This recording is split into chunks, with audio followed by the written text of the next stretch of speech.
ভোরের হালকা কুয়াশা জানান দিচ্ছে শীতের আগমনী বার্তা। গত এক সপ্তাহ নীলফামারীতে তাপমাত্রা 15 থেকে 18 ডিগ্রিতে ওঠানামা করছে।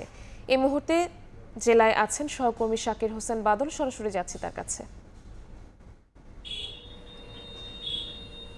বাদল, নীলফামারীতে ইতিমধ্যে কিন্তু শীতের প্রকোপ দেখা দিয়েছে। আপনারা জানেন যে নীলফামারী হচ্ছে হিমালয়ের পাদদেশের একটি এলাকা। এখানে শীত বরাবরই প্রচণ্ড আকার ধারণ করে এবং এই এলাকার শীত মানুষকে কাবু করে ফেলে। ইতিমধ্যে গত ৬-৭ দিন ধরেই কিন্তু নীলফামারীতে শীতের প্রকোপ বাড়তে শুরু করেছে। এখানে বর্তমানে এখানকার তাপমাত্রা 15 থেকে 18 ডিগ্রি সেলসিয়াসের মধ্যে ওঠানামা করছে।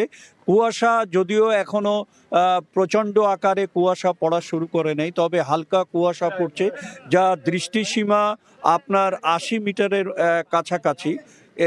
ভোরের দিকে কুয়াশাটা একটু বেশি থাকলেও দিন গড়াতে থাকলে কুয়াশার পরিমাণ কিন্তু কমে যাচ্ছে। কিন্তু ইতিমধ্যে আমরা এখানে দেখছেন যে আপনারা অনেক অনেক রিক্সা শ্রমিক, ভ্যান শ্রমিক, অটো শ্রমিক এখানে আছে।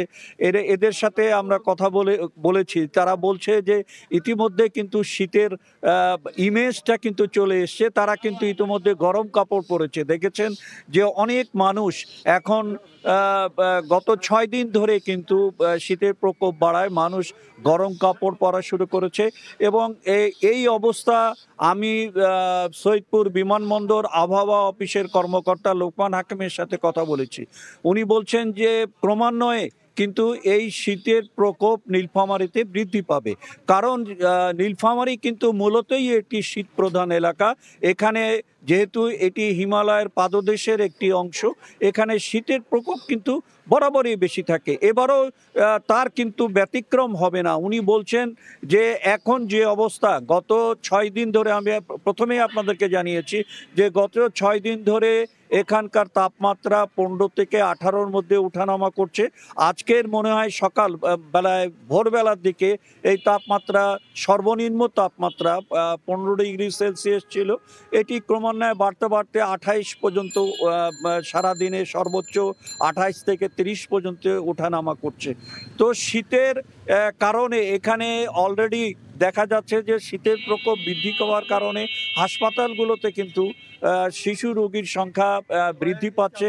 আমরা হাসপাতাল কর্তৃপক্ষের সাথে কথা বলেছি, ওনারা জানিয়েছেন যে আমরা ইতিমধ্যে যাতে শীতের প্রকোপে শিশুরা বা বয়স্ক মানুষ যাতে রোগাক্রান্ত বেশিভাবে না হয়, ইতিমধ্যে তারা পরামর্শ দিতে শুরু করেছেন।